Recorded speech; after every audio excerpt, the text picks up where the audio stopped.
Hello friends, यह just क्रैकेट की series TA rules यानी ट्रैवलिंग अलाउंस रूल्स का पार्ट 2। टीए रूल्स के पार्ट 1 में मैंने पढ़ाया था डिपार्टमेंट ऑफ एक्सपेंडिचर का 13 जुलाई 2017 का ओएम, जिसके अंदर टीए रूल्स के अंदर जो भी रिवीजन ऑफ रेट्स हुआ है आफ्टर इम्प्लीमेंटेशन ऑफ 7 सीपीसी उसको हमने अच्छे से पढ़ा था। पूरा ओएम हमने माइन्यूटली इसके अंदर डिस्कस किया है और इससे टीए रूल्स की एक बेसिक अंडरस्टैंडिंग आपको हो गई होगी। ठीक है, तो अगर आप पार्ट 2 देख रहे हो तो आई रिकमेंड यू कि पहले पार्ट 1 जरूर देखो, तभी आप पार्ट 2 को और अच्छे से समझ पाएंगे। तो अब इस पार्ट 2 के अंदर मैं स्वामी की हैंडबुक से टीए रूल्स कराने वाली हूँ।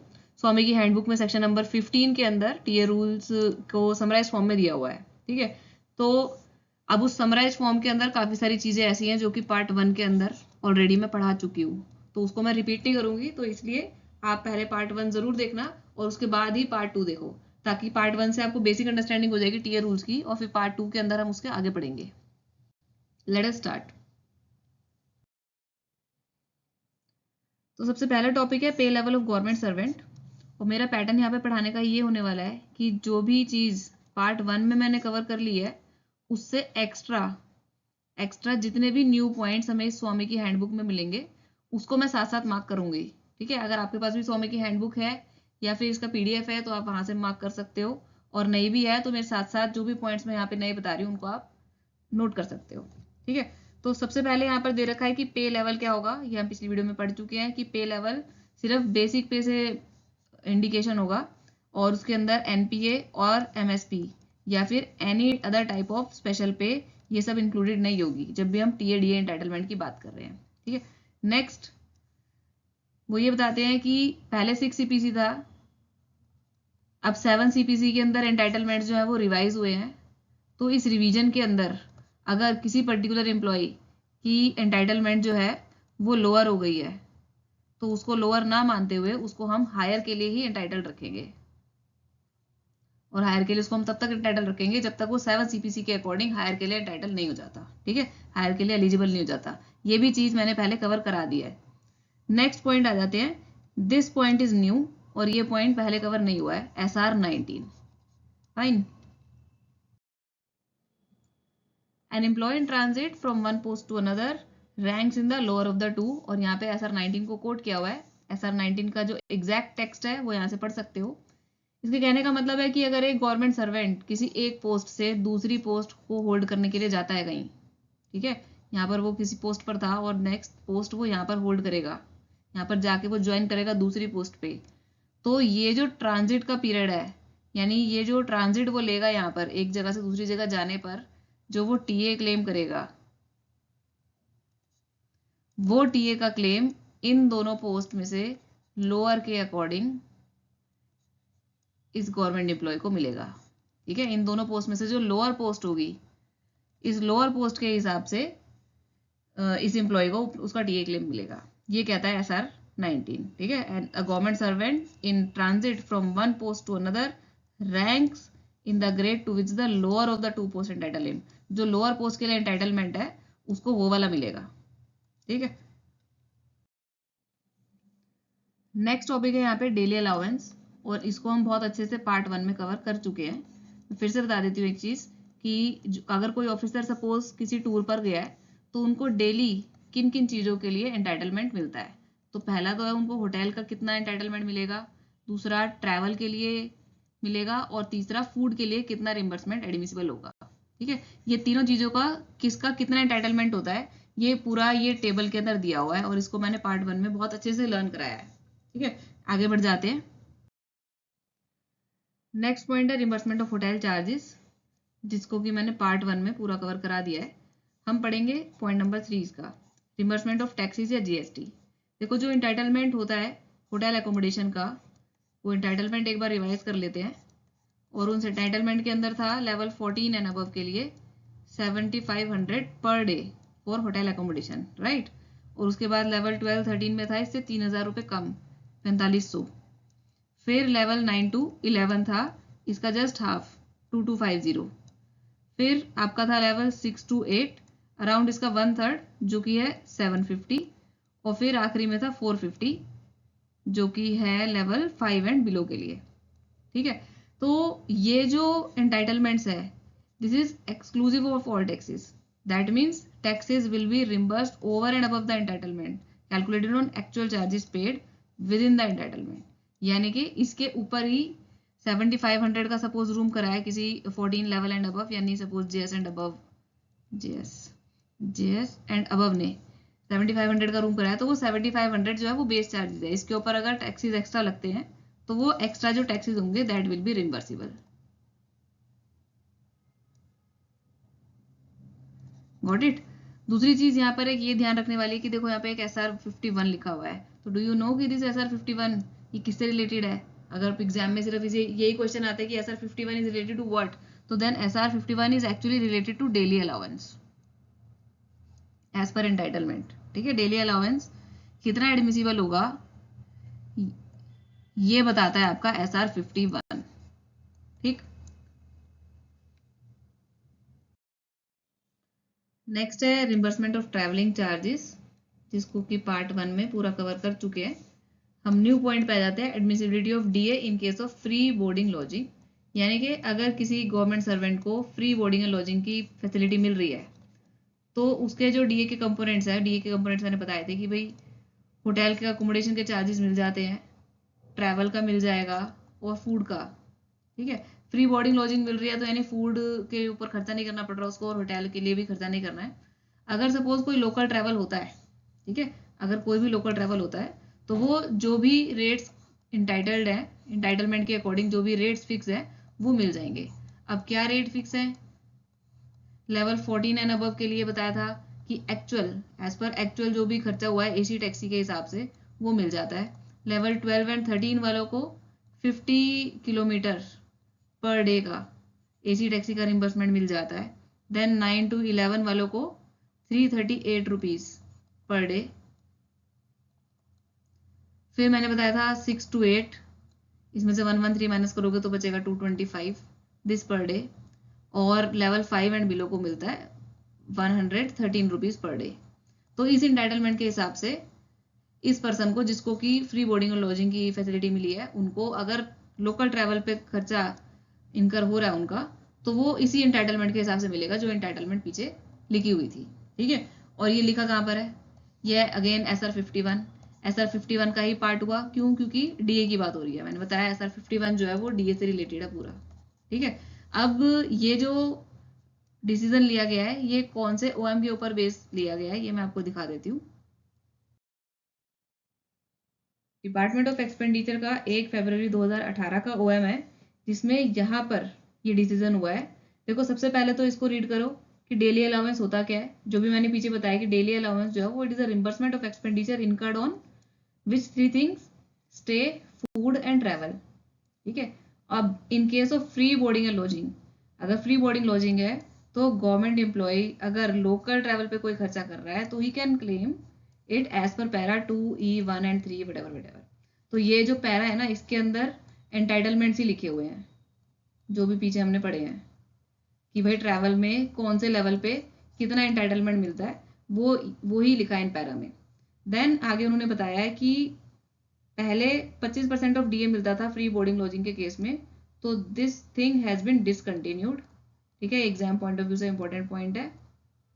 और नेक्स्ट वो ये बता रहे हैं कि 7 सीपीसी की रिकमेंडेशन की इम्प्लीमेंटेशन के बाद 5th सीपीसी के रेट से डीए मिलना बंद हो गया है. ऑफकोर्स ये तो जेन्युइन सी बात है कि 5th सीपीसी के रेट से डीए क्यों मिलेगा जब 7 सीपीसी के रेट पर 7 सीपीसी के इम्प्लीमेंटेशन पर सारे रेट्स रिवाइज कर दिए गए हैं. तो 5th सीपीसी के rates are also done away with. तो ये भी एक इम्पॉर्टेंट पॉइंट है.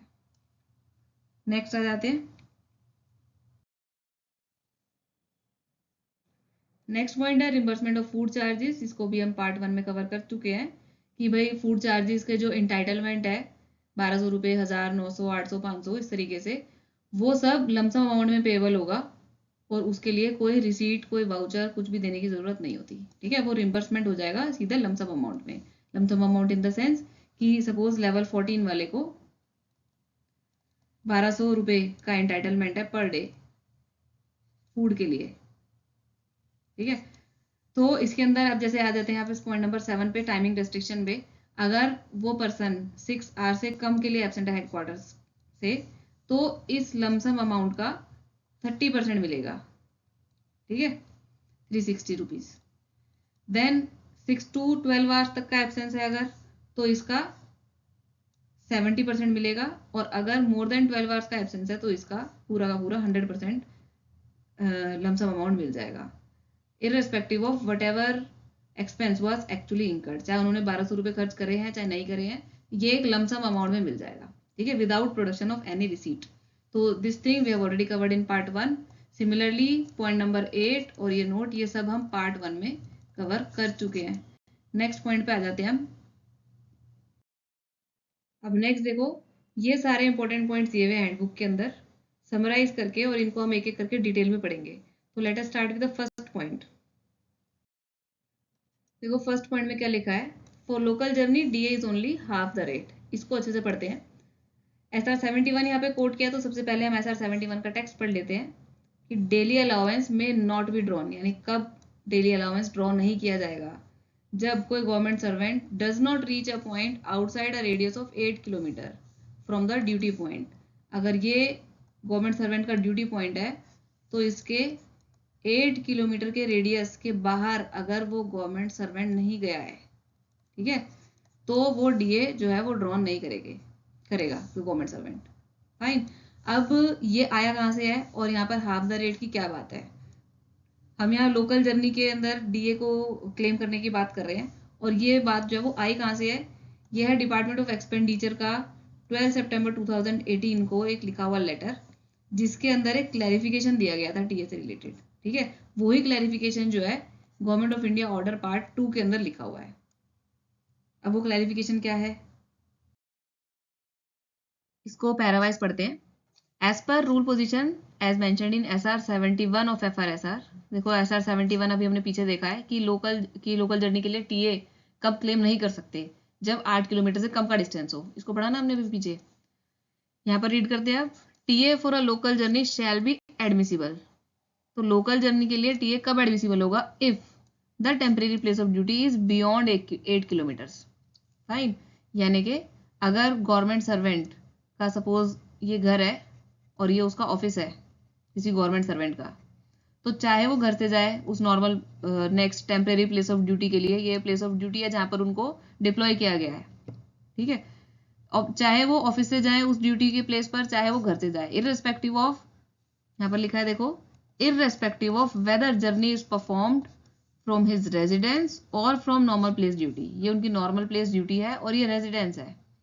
चाहे वो उस ड्यूटी पर किसी भी पॉइंट से जाए, बट वो 8 किलोमीटर से अगर एक्सीड करता है, ये डिस्टेंस 8 किलोमीटर से अगर ज़्यादा होता है, तो ही TA for a local journey shall be admissible. ठीक है, तो टीए कब मिलेगा, जब 8 किलोमीटर से ऊपर का डिस्टेंस की जगह पर उनको जाना पड़ रहा है किसी गवर्नमेंट सर्वेंट को। फाइन। अब इसके बाद क्या है फर्दर, फॉर लोकल जर्नी के लिए एक कंडीशन मैंने बता दी 8 किलोमीटर से अब। इस लोकल जर्नी के लिए गवर्नमेंट सर्वेंट को क्या क्या चीज़ों का इंटाइटलमेंट होगा, उसको एक तो मिलेगा माइलेज अलाउंस, फर्स्ट थिंग, और सेकेंड थिंग मिलेगी उसको 50% ऑफ डेली अलाउंस। ठीक है, this is the second thing. इसको और क्लैरिटी से इन्होंने यहाँ पे समझाया है कि हमें ये चीज़ तो देख ही चुके हैं कि डेली अलाउंस जो है उसके अंदर 3 कंपोनेंट्स होते हैं, होटल एकोमोडेशन, फिर ट्रैवल और फूड चार्जेस। तो with in the city, sorry not with in the city, हम यहाँ पे कर रहे हैं लोकल जर्नी के लिए। लोकल जर्नी के लिए इन तीनों चीज़ों में से कौन कौन सी चीज़ कितनी एडमिसिबल होगी वो हम देखते हैं। ठीक है, तो लोकल जर्नी के लिए सबसे पहली बात, होटल एकोमोडेशन तो मिलेगा नहीं। ठीक है, तो फर्स्ट कंपोनेंट डेली अलाउंस का ये नहीं मिलेगा। सेकंड कंपोनेंट है travel with in the city या फिर माइलेज अलाउंस। ये माइलेज अलाउंस कब मिलेगा, अगर उनका ट्रैवल डिस्टेंस 8 किलोमीटर से ज़्यादा है तो और माइलेज अलाउंस किस हिसाब से मिलेगा, as per para 2E1। 2E1 के अंदर वही एंटाइटलमेंट्स लिखे हुए हैं जो होटल के, ट्रैवल के और फूड के। ठीक है, 2E1 की टेबल मैं अभी आपको नेक्स्ट स्लाइड में दिखा देती हूँ कि कौन सी है। थर्ड थिंग, उनको मिलेंगे फूड चार्जेस ऑन 50%। ठीक है, 50% of the amount payable on tour. जो टूर पे जितना फूड चार्जेस के लिए एंटाइटलमेंट है उसका 50% अमाउंट मिलेगा। ये तीनों चीज़ें बहुत अच्छे से क्लियर हो जाएंगी यहाँ पे कि लोकल जर्नी के लिए होटल एकोमोडेशन एप्लीकेबल नहीं है, माइलेज अलाउंस वैसे ही मिलेगा जैसे टूर पे मिलता है, और फूड चार्जेस टूर वाले फूड चार्जेस के 50% मिलेंगे। तो basically daily allowance on local journey ये तीनों चीजों को कंप्राइज करेगा। ठीक है, अभी मैं आपको दिखा देती हूँ माइलेज अलाउंस। ये है 2E1 की टेबल जो कि उस ओएम में थी 13/7/2017 का जो ओएम है डिपार्टमेंट ऑफ एक्सपेंडिचर का, और ये टेबल हम पढ़ चुके हैं। देखो इस टेबल के अंदर वही तीनों कंपोनेंट्स हैं। तो हम यहाँ पे बात कर रहे हैं लोकल जर्नी के लिए। तो लोकल जर्नी के लिए होटल अकोमोडेशन मिलेगा नहीं, ये एज इट इज मिलेंगे। ठीक है, जिसका जो भी एंटाइटलमेंट है उसी हिसाब से। और तीसरा पॉइंट है रिम्बर्समेंट ऑफ फूड बिल्स। ये फूड बिल्स का जो रिम्बर्समेंट है, इसका जितना भी एंटाइटलमेंट होता है उसका 50% मिलेगा फॉर लोकल जर्नी। अब देखो फूड की एंटाइटलमेंट जो है वो टाइमिंग के साथ भी उसको मैच किया गया है कि अगर हेडक्वार्टर से 6 आवर से कम का एब्सेंस है तो उस फूड एंटाइटलमेंट का 30% मिलेगा, जो भी लमसम अमाउंट है। सपोज लेवल 12 एंड 13 वालों को 1000 रुपीज का एंटाइटलमेंट है फूड बिल्स का, है ना। तो अगर उनका जो एब्सेंस है वो लेस देन 6 आवर्स है तो 300 ही मिलेगा। 6 to 12 आवर्स है तो 700 मिलेगा, और मोर देन 12 आवर्स है तो पूरा 1000 मिलेगा। बट लोकल जर्नी अगर है उसी लेवल के ऑफिसर की, लेवल 12 और 13 के ऑफिसर की अगर लोकल जर्नी है, वो लोकल जर्नी परफॉर्म कर रहे हैं, तो उनको मिलेगा इस अमाउंट का 50%। ठीक है, यानी 300 के बदले 150, 700 के बदले 350 और 1000 के बदले 500। फाइन। तो this was the clarification issued which is based on local journey, T entitlements on local journey. ठीक है, नेक्स्ट पॉइंट पर आते हैं। जो सेकंड पॉइंट है वो एनफोर्स हॉल्ट से रिलेटेड है।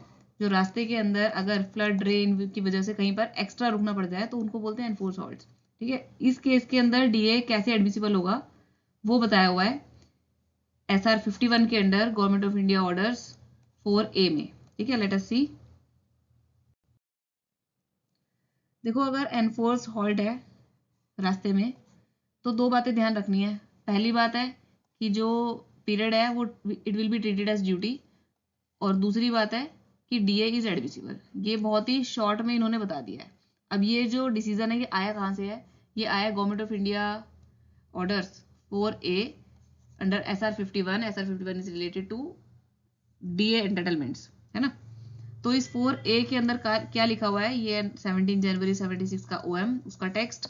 और देखो इसके अंदर क्लियरली लिखा हुआ है इट हैज बीन डिसाइडेड कि अगर एन रूट यानी रास्ते में किसी भी वजह से एनफोर्स हॉल्ट होता है, किस वजह से? Flood, rain, heavy snowfall, landslide, delayed selling of ship या फिर अवेटिंग फॉर एयरलिफ्ट, इन सारे रीजंस की वजह से अगर किसी गवर्नमेंट सर्वेंट को रुकना पड़ रहा है एक्स्ट्रा, अपनी जर्नी के टाइम अलॉटेड टाइम से एक्स्ट्रा रुकना पड़ रहा है। अब ये कौन सी जर्नी की बात कर रहे हैं ये भी पता होना चाहिए। चाहे टूर की जर्नी है, चाहे ट्रांसफर है, चाहे टेम्परेरी ट्रांसफर है, या फिर ट्रेनिंग की जर्नी है। ठीक है, किसी गवर्नमेंट सर्वेंट की ट्रेनिंग आई थी और ट्रेनिंग पर उनको कहीं पर जाना था, तो किसी पर्टिकुलर जगह पर जाके अगर ट्रेनिंग थी और वहां तक हम पहुंच नहीं पाए किसी वजह से, ठीक है, रास्ते में एक्स्ट्रा रुकना पड़ गया है, 2 दिन का एक्स्ट्रा हॉल्ट हो गया, तो उन 2 दिन को कैसे ट्रीट करना है ये इस गवर्नमेंट ऑफ इंडिया ऑर्डर से रेगुलेट होता है। फर्स्ट थिंग मैंने बताया ट्रीटेड एज ड्यूटी, तो ये लिखा the period of enforce halt will be treated as duty, first thing. And treated as duty under FR 96B। FR 96B में वो सारी कंडीशंस हैं जिसके अंदर की किसी गवर्नमेंट सर्वेंट को ऑन ड्यूटी ट्रीट किया जाएगा। और उस कंडीशन में एक कंडीशन ये भी है कि एनफोर्स हॉल्ट अगर होता है तो in that condition government servant on duty ही माना जाएगा। और सेकंड पॉइंट जो मैंने यहाँ पे बोला, D admissible in cases of journey on tour, temporary transfer, the period of enforced halt shall be included in the entire absence from headquarter for the purpose of grant of daily allowance। ठीक है, अगर absence from headquarter किसी का 5 days का approved था, 5 days की training का approve था, तो 5 डेज की ट्रेनिंग के लिए कोई भी गवर्नमेंट सर्वेंट जो है वो अपना डीए क्लेम करता। But because of some flood condition या फिर because of some landslide condition वो 5 दिन की जगह 7 दिन लगाकर आ पाया, तो इन दैट केस पूरे के पूरे 7 डेज के लिए he will be entitled to DA. ठीक है, यहाँ पर एक पॉइंट और इन्होंने मेंशन किया है कि वो जो डीए होगा it will be admissible at the rate prescribed for ordinary localities. जो नॉर्मल उसको डीए एडमिसिबल था उन 5 दिन के लिए, उसी हिसाब से बाकी के जो एनफोर्स्ड हॉल्ट है उसमें भी उसी हिसाब से उसी अकॉर्डिंग उनको मिलेगा, उन्हीं रेट्स पर मिलेगा। ठीक है, for entire period spent in journey including the period of enforced halts. Anyway, second point पे आते हैं। अब ये जो कंसेशन है कि एनफोर्स्ड हॉल्ट पे उनको डीए मिलेगा, this concession will not be automatically admissible. Automatically admissible नहीं होगा। First the competent authority will decide कि हाँ वो एनफोर्स्ड हॉल्ट उसको ट्रीट करना है या नहीं करना है। ठीक है, तो इसको देखते हैं यहाँ पे। It will not be automatically admissible but it will have to be specifically sanctioned in each case deserving grant of these benefits। ठीक है, तो जो मिनिस्ट्रीज है, ministry of government of India, they shall be competent to decide these cases in respect of staff serving under them. यानी ministry के पास ये discretion रहेगा कि कोई पर्टिकुलर केस डिजर्विंग है इस एनफोर्स्ड हॉल्ट के डीए के एंटाइटलमेंट के लिए या फिर नहीं है। फाइन, तो this is the second point. आगे बढ़ते हैं।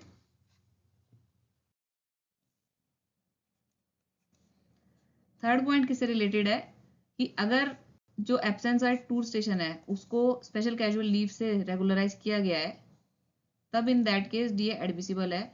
और क्यों है, इसको हम अब डीप में पढ़ेंगे। अभी जो थर्ड पॉइंट है ये SR 51 का government of India order 4B का पार्ट है। 4A अभी हमने पीछे पढ़ा है, DA for enforce halt en route, है ना। एन रूट मतलब रास्ते में रुकना पड़ा because of landslide, snowfall, heavy rain या वटएवर। बट यहाँ पर एनफोर्स हॉल्ट की बात हो रही है at the tour station. That means en route उसको नहीं रुकना पड़ा, रूट में कोई दिक्कत नहीं थी, बट टूर स्टेशन पर कोई प्रॉब्लम हो गई। दैट मीन्स सपोज कोई गवर्नमेंट सर्वेंट अपने हेडक्वार्टर से किसी टूर पर गया हुआ है किसी डिफरेंट लोकेशन पे, बट जिस लोकेशन पर वो गया है वहां पर कर्फ्यू लग गया, या फिर कोई डिस्टरबेंस हो गई, कोई अटैक हो गया, कुछ भी, जिसकी वजह से वो टूर पर या फिर ट्रेनिंग पर अपनी ड्यूटीज को अटेंड नहीं कर पाया, could not attend to duties at the tour station. किस वजह से अटेंड नहीं कर पाया, ड्यू टू डिस्टरबेंस या फिर इम्पोजिशन ऑफ कर्फ्यू। अब पता है आपको इम्पोजिशन ऑफ कर्फ्यू की वजह से अगर आप ड्यूटी अटेंड नहीं कर पाते तो in that case special casual leave की एंटाइटलमेंट होती है। तो इस कर्फ्यू की वजह से सपोज इसका 5 डेज का टूर था इस गवर्नमेंट सर्वेंट का, तो इन 5 डेज को स्पेशल कैजुअल लीव से रेगुलराइज कर दिया गया है। तो कंडीशन अब ये है कि टूर पे जाने पर एनफोर्स हॉल्ट हुआ, कर्फ्यू और डिस्टरबेंस की वजह से वो जो पर्सन है वो अपनी ड्यूटीज को अटेंड नहीं कर पाया, और सब्सिक्वेंटली उनका जो एब्सेंस था उसको स्पेशल कैजुअल लीव से रेगुलराइज कर दिया गया। तो इन दैट केस अगर स्पेशल कैजुअल लीव से रेगुलराइज किया गया है तो डीए एडमिसिबल होगा। ठीक है,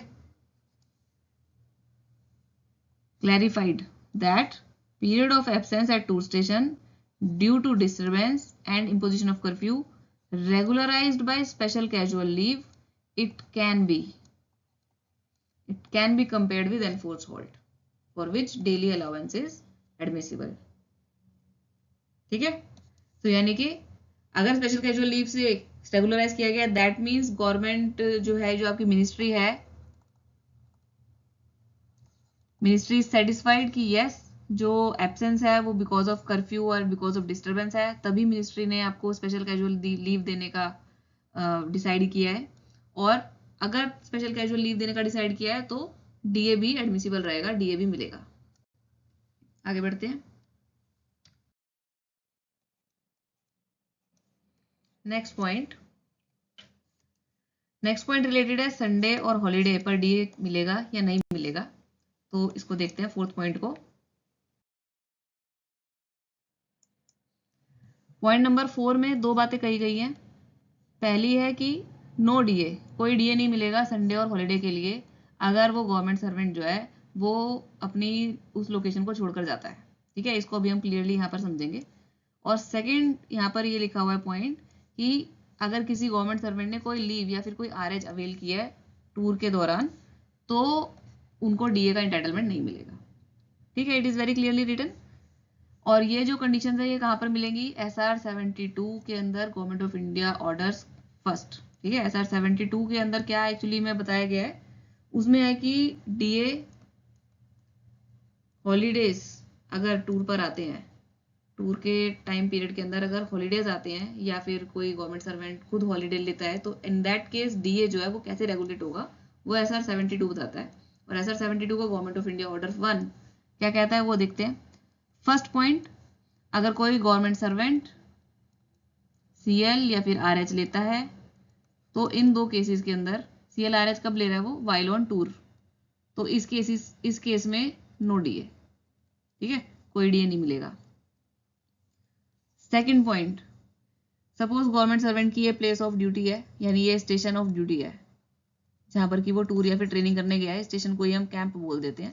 सपोज यहाँ पर वो टूर या ट्रेनिंग करने गया पर्सन इस पर्टिकुलर जगह पर, तो अगर तो वो इस जगह को छोड़ के चले जाता है किसी पर्टिकुलर संडे पर वो घूमने के लिए वो कहीं और चला गया, ठीक है, तो इन दैट केस संडे जो है उस दिन DA जो है वो एडमिसिबल नहीं होगा। संडे या फिर कोई और भी हॉलीडे की बात कर रहे हैं हम यहाँ पे, तो इन दैट केस उसको DA जो है वो एडमिसिबल नहीं होगा अगर वो अपनी उस प्लेस ऑफ ड्यूटी छोड़ के संडे को या हॉलीडे पर उससे दूर कहीं घूमने चला गया।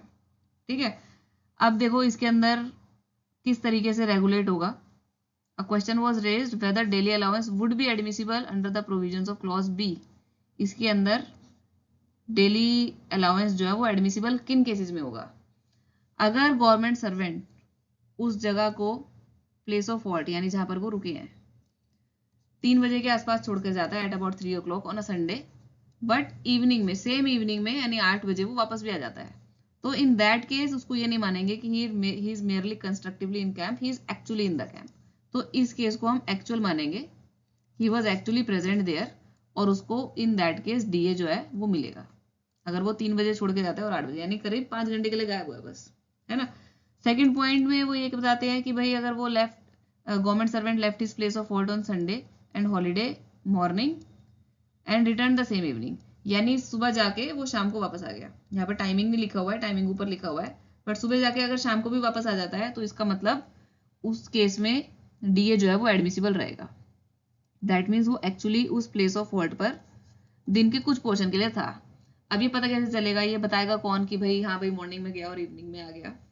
तो it has been decided that in the instances cited above, यानी ये दो जो कहानी हमने ऊपर बताई है, daily allowance can be allowed if controlling officer is satisfied. भाई उसका जो कंट्रोलिंग ऑफिसर है उसको ऐसा लग रहा है कि हाँ भाई जो क्लेमेंट है यानी जो गवर्नमेंट ऑफिसर है वो ही वॉज एटलीस्ट उन्होंने संडे का या फिर किसी भी हॉलीडे का कुछ पोर्शन उसी जगह पर बिताया जहां पर उनको रहना चाहिए था।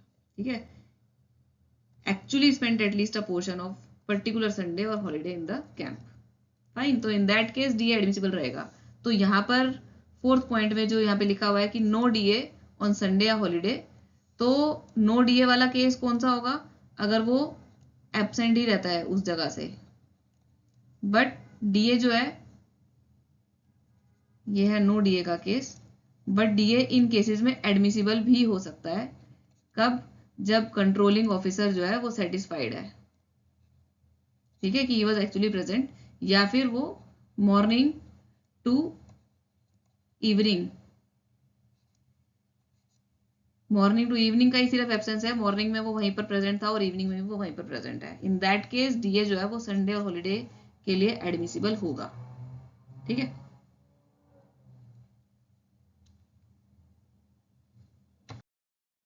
First second third fourth point हो गए हैं। फिफ्थ पे आते हैं। Full DA is admissible for first 180 days of continuous hold and no DA beyond 180 days। ठीक है, इसको थोड़ा हम और बेटर वे में पढ़ते हैं।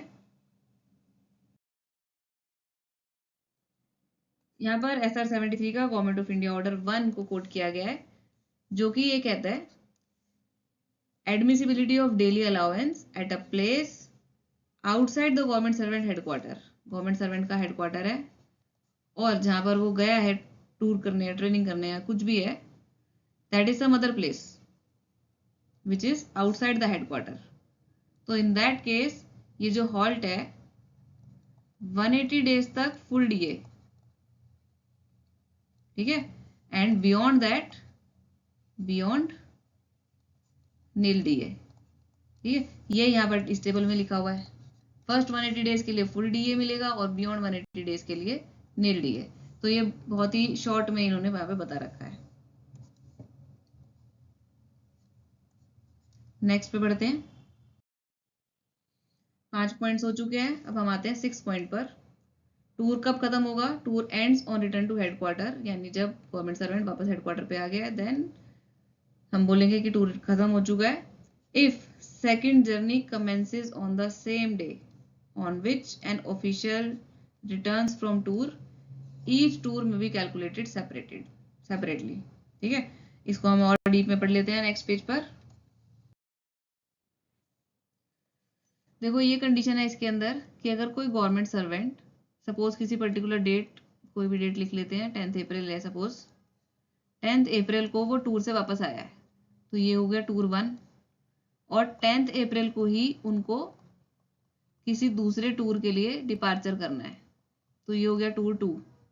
तो both these tours will be treated separately, each tour में बी ट्रीटेड सेपरेटली, एंड दोनों टूर के लिए अलग डीए मिलेगा, इसके लिए डीए अलग मिलेगा और इस टूर के लिए डीए अलग मिलेगा, लेकिन subject to the condition, suppose ये जो गवर्नमेंट सर्वेंट है ये लेवल 12 या फिर 13 में है, ठीक है, तो इनकी एंटाइटलमेंट क्या रहेगी डीए की?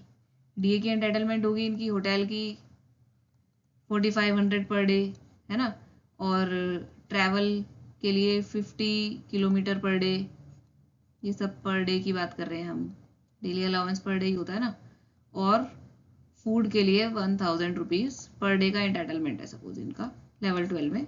तो इन दोनों टूर का मिला के किसी एक कैलेंडर डेट पर यानी 10 अप्रैल के लिए इससे ज्यादा नहीं मिलेगा इनको, ठीक है, not more than this.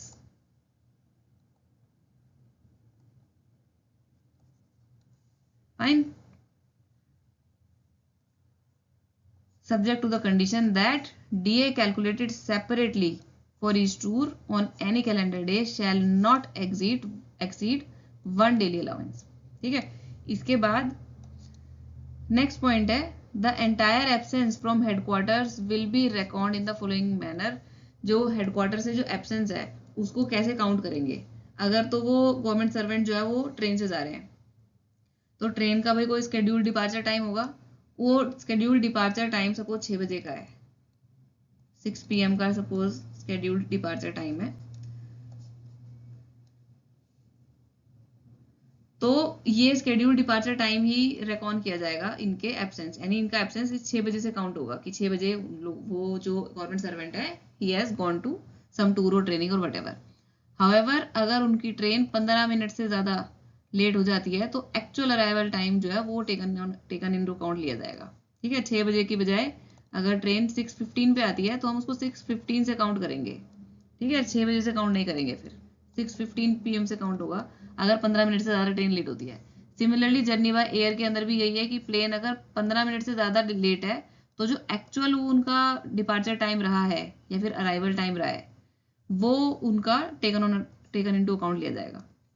Next journey bye बस। जर्नी बाय बस से तो भाई एक्चुअल जो जिस टाइम पे बस का डिपार्चर हुआ है वही टाइम ट्रीट किया जाएगा for absence of headquarter, for counting of absence from headquarters. ठीक है, नेक्स्ट आते हैं। तो नेक्स्ट टॉपिक है इस चैप्टर का TA on tour. TA on tour का सबसे पहले पढ़ेंगे हम एंटाइटलमेंट कि एंटाइटलमेंट होता क्या है, टीए ऑन टूर में मिलता क्या क्या है।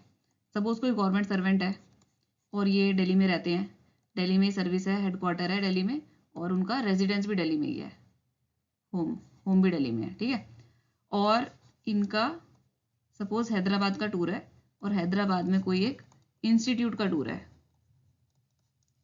तो इस टूर के लिए टीए की क्या क्या एंटाइटलमेंट होंगी इस गवर्नमेंट सर्वेंट की और उनको टीए और टूर के अंदर क्या क्या चीजें मिलेंगी। तो TA on tour comprises 3 things. First thing, वो यहाँ से लेके यहाँ तक जाने के लिए कौन से ट्रांसपोर्टेशन का यूज करेंगे, bye rail, by air, by road या बाय सी, जो भी ट्रांसपोर्ट का यूज करेंगे उसका फेयर टीए ऑन टूर के अंदर इंक्लूडेड होगा। Next, road mileage. अब भाई सपोज इस इंस्टीट्यूट के पास कोई एक पर्टिकुलर रेलवे स्टेशन पड़ता है, रेलवे स्टेशन, उस रेलवे स्टेशन से इंस्टीट्यूट तक जाने के लिए road mileage for road journey. अगर सपोज पूरी ट्रिप में कहीं पर भी रोड जर्नी है तो that road journey, otherwise then by bus. और third thing, DA for the entire period of absence. Suppose tour जो है वो 2 वीक्स का है या 14 डेज का है, तो 14 डेज के लिए जो हेड ये गवर्नमेंट सर्वेंट है, he is absent from the headquarters, ठीक है, and including journey period. 14 days का टूर है और आने जाने का एक एक दिन और लगा लो, अगर सपोज 16 डेज तक उस गवर्नमेंट एम्प्लॉय को हेडक्वार्टर से एब्सेंट होना पड़ रहा है, तो इन 16 डेज के लिए उनको DA भी मिलेगा। और DA के लिए मैंने बताया था, DA में भी 3 कंपोनेंट होते हैं, होटल एकोमोडेशन, ट्रैवल यानी कि लोकल ट्रैवल, जब वो इंस्टीट्यूट के आसपास का लोकल ट्रैवल अगर किसी दिन है तो दैट ट्रैवल, एंड तीसरा फूड। ये तीनों चीजें DA के अंदर। फाइन, तो TA ऑन टूर के अंदर ये सारी चीजें इंक्लूडेड हैं। नेक्स्ट पॉइंट देखो, SR 46 का गवर्नमेंट ऑफ इंडिया ऑर्डर 6 उन्होंने यहाँ पे कोट किया है, जो कि ये कहता है कि employees living in the cities with urban agglomeration eligible for reimbursement of to and fro taxi या scooter charges from residents in urban agglomeration, that means जिस urban area में अगर रह रहे हैं employees, तो उन लोगों को दिल्ली के सपोज रेलवे स्टेशन से उनकी ट्रेन है हैदराबाद के इंस्टीट्यूट के लिए, तो घर से रेलवे स्टेशन का भी टैक्सी या स्कूटर चार्जेस मिलेगा, ठीक है, टू एंड फ्रो, यानी जिस दिन वो जा रहे हैं तो headquarter to railway station and railway station to headquarter, या फिर रेलवे स्टेशन टू रेजिडेंस या residence to headquarter railway station, whatever. Fine. अब नेक्स्ट पोर्शन में पूरा एंटाइटलमेंट है कि टूर या ट्रेनिंग पे जाने पे ट्रैवल एंटाइटलमेंट किसके क्या क्या है। बाय एयर अगर कोई किसी पर्टिकुलर लेवल का ऑफिसर जा रहा है तो बाय एयर उनको क्या एंटाइटलमेंट है, बाय ट्रेन क्या एंटाइटलमेंट है। ट्रेन्स के अंदर भी शताब्दी, प्रीमियम, राजधानी, सुविधा, तत्काल के अंदर क्या एंटाइटलमेंट्स हैं, और ये सारे पॉइंट्स, ये जो पूरा का पूरा पोर्शन है ये पार्ट 1 में बहुत अच्छे से मैंने कवर कराया है और उसको साथ साथ लर्न भी करा दिया है वहीं पर ही, ठीक है। आप उसको देखोगे तो आपको वहीं के वहीं लर्न भी हो जाएगा, तो आई रिकमेंड कि आप इसको वहां से जाके देख सकते हो। नेक्स्ट पेज पर भी सारे एंटाइटलमेंट्स ही है कि रिवर, स्टीमर या फिर सी से जर्नी करने पर हाईएस्ट एंटाइटलमेंट और लोएस्ट एंटाइटलमेंट किनका है। Andaman Nicobar group of island से टू एंड फ्रो जर्नी करने पर किसका कौन सा एंटाइटलमेंट रहता है, प्लस जर्नी बाय रोड अगर करते हैं तो AC बस, AC टैक्सी, इन सब के एंटाइटलमेंट किसको है। ये सारी कहानी हम पार्ट 1 के अंदर पढ़ चुके हैं। नेक्स्ट आ जाते हैं। अब नेक्स्ट पोर्शन में कुछ स्कैटर्ड पॉइंट्स दिए हुए हैं, उनको एक एक करके रीड करते हैं। सबसे पहले है शेयरिंग ऑफ ऑटो या टैक्सी। जब भी टैक्सी ऑटो रिक्शा के चार्जेस शेयर किए जाते हैं by more than 1 government servant, या फिर जहां पर government servant takes a single seat, यानी वो अपनी खाली सिंगल सीट के पैसे दे रहा है किसी टैक्सी के अंदर, तो इन दैट केस जो माइलेज अलाउंस होती है, यानी माइलेज अलाउंस क्या थी, जर्नी बाय रोड, तो बाय रोड जर्नी करने के लिए हर लेवल पे लेवल 14 को जैसे AC टैक्सी अलाउड है, ठीक है, उसके नीचे वालों को नॉन AC टैक्सी है, या फिर किसी को ऑर्डिनरी बस अलाउड है, किसी को डिलक्स बस अलाउड है, तो इन दैट केस, और डिलक्स बस वगैरह भी किन रेट्स पर अलाउड है, प्रिस्क्राइब्ड रेट्स मिलेंगे। प्रिस्क्राइब्ड रेट्स कहाँ से पता चलेंगे, प्रिस्क्राइब्ड रेट पता चलेंगे कि जिस सिटी के अंदर ट्रैवल हो रहा है उस सिटी के अंदर वहाँ के ट्रांसपोर्ट डिपार्टमेंट ने कौन से रेट्स प्रिस्क्राइब कर रखे हैं पर किलोमीटर, ठीक है, उस हिसाब से माइलेज अलाउंस जो है वो गवर्नमेंट सर्वेंट को मिलता है। अब सपोज कोई गवर्नमेंट सर्वेंट जो है वो किसी एक सिटी के अंदर ट्रैवल कर रहे हैं और 500 रुपीज लिए टैक्सी वाले ने, और इसको शेयर किया गया by more than 1 government servant, यानी 2 लोगों ने इसको शेयर किया सपोज, तो वो उन्होंने 250 रुपये उसको पे कर दिया। बट जिस शहर में वो घूम रहे थे या जिस शहर के प्रिस्क्राइब रेट्स की बात कर रहे हैं, उस शहर में ये 500 की जगह 300 का प्रिस्क्राइब रेट था, ठीक है, 300 का प्रिस्क्राइब रेट है, तो 300 के हिसाब से इनको कितने मिलने चाहिए थे, 150 मिलने चाहिए थे। फाइन, तो यहाँ पर वो यही बात कह रहा है कि जो माइलेज अलाउंस एडमिसिबल होगी that will be actual share. Actually उन्होंने कितने दिए हैं, 250 रुपये दिए हैं, first thing, and that will be limited to half the rate for such mode of conveyance. जो मोड ऑफ कन्वेंस उन्होंने यूज किया है उसका प्रिस्क्राइब रेट है 300, तो उसका हाफ द रेट यानी 250 will be limited to this 150 रुपये, कि उनको 150 रुपीज का रिम्बर्समेंट मिलेगा, ठीक है। नेक्स्ट आ जाते हैं journey by tonga. Tonga auto rickshaw, cycle rickshaw या फिर मैन ड्रिवन रिक्शा, कहीं पर अगर सपोज यही मोड ऑफ जर्नी है, वहां पर आपको और कोई मोड ऑफ जर्नी नहीं मिल रही है कि गाड़ी वाड़ी नहीं है, तो वहां पर टोंगा से या फिर ऑटो रिक्शा, साइकिल रिक्शा या मैन ड्रिवन रिक्शा से जाना पड़ रहा है, तो उस जर्नी को हम इक्वेट करेंगे to the journey by scooter या फिर मोटरसाइकिल, ठीक है। और ये जो जर्नी बाय स्कूटर या मोटरसाइकिल है ये तो अलाउड ही है, हमने पीछे देखा ही था इसको कि माइलेज अलाउंस के अंदर journey by scooter, motorcycle, moped, own scooter ये सब अलाउड है। अब नेक्स्ट पॉइंट है यहाँ पर, अच्छा ये वाला जो पॉइंट है ये यहाँ पर रिपीट किया है मैंने, ये बुक से उठाया हुआ ये एक्सट्रैक्ट, इसके अंदर भी क्लियरली लिखा हुआ है कि भाई साइकिल रिक्शा, मैंडिवन रिक्शा की जो जर्नी है it may be equated to the travel by scooter, motorcycle या ऑटो रिक्शा, और इनके जो प्रेस्क्राइब रेट होंगे उस प्रेस्क्राइब रेट पर जो रोड माइलेज है वो अलाउ हो जाएगी। ठीक, next, for travel by a friend scooter as a pillion rider, आप फ्रेंड के स्कूटर पे पीछे वाली सीट पर बैठकर ट्रैवल कर रहे हैं, तो इन दैट केस वही हाफ द प्रेस्क्राइब रेट, कि प्रेस्क्राइब रेट जितना है कि उस पर टू व्हीलर के लिए प्रेस्क्राइब रेट सपोज 300 रुपये बन रहा था, तो उसका आधा आपको मिल जाएगा 150 रुपये, अगर आपने फ्रेंड के स्कूटर पे पीछे बैठ के जर्नी किया तो। ठीक है, और एक्चुअल कॉस्ट ऑफ प्रोपर्जन यानी एक्चुअल में जितना खर्चा आया है आपका, या तो वो या फिर जो प्रेस्क्राइब रेट है उसका हाफ। ठीक है, एक्चुअल में अगर सपोज खर्चा आया होता उसका 200 रुपये का और प्रिस्क्राइब रेट का हाफ बनता है 150 रुपये, तो विच एवर इज लेस, तो 150 रुपये मिल जाएगा। ठीक है, और यही चीज यहाँ पर भी बुक में भी इसी तरीके से लिखी हुई है, where a government servant travels by friend scooter as a pillion rider, mileage allowance may be regulated as journey by own scooter. पहली बात तो उसको ओन स्कूटर की तरह काउंट करेंगे, लेकिन अमाउंट कितनी एडमिसिबल होगी, एडमिसिबल होगी half of the prescribe rate, या फिर जो एक्चुअल कॉस्ट लगा है उन दोनों में से, हाफ द प्रिस्क्राइब रेट या फिर जो एक्चुअल कॉस्ट लगा है, इन दोनों में से whichever is less. Next point है journey by road between the places not connected by rail. दो प्लेसेस रेल से कनेक्टेड नहीं है तो ऑफकोर्स इनके बीच में रोड से ही जर्नी होगी। रोड से जर्नी के लिए हर लेवल पे अलग अलग टाइप के एंटाइटलमेंट्स हैं। ठीक है, किसी को एसी टैक्सी की है, किसी को एसी बस की है, किसी को नॉन एसी बस डिलक्स, ये हम बात कर चुके हैं ऑलरेडी। ठीक है, तो यहाँ पर वो ये बता रहा है कि इस जर्नी को करने के लिए कोई भी पर्सन, कोई भी गवर्नमेंट सर्वेंट चाहे तो अपने इंटाइटल कन्वेंस का यूज करे, यानी वो ऑर्डिनरी बस से ट्रैवल करने के लिए इंटाइटल्ड है तो ऑर्डिनरी बस से चाहे ट्रैवल करे या फिर पब्लिक ट्रांसपोर्ट सिस्टम से ट्रैवल करे। ठीक है, और इसके अंदर दूसरा एग्जांपल ये भी कर सकते हैं कि भाई अगर सपोज किसी को एसी टैक्सी की इंटाइटलमेंट है, अब वो एसी टैक्सी की इंटाइटलमेंट को छोड़ के चाहे तो वो पब्लिक ट्रांसपोर्ट सिस्टम से भी ट्रैवल कर सकते हैं। तो this is eight there description, वो जिस मर्जी ट्रांसपोर्ट सिस्टम, जिस मर्जी चीज से ट्रैवल करें, बट रोड माइलेज का जो एंटाइटलमेंट है, एंटाइटलमेंट का रिम्बर्समेंट जो है वो उसी अकॉर्डिंग मिलेगा।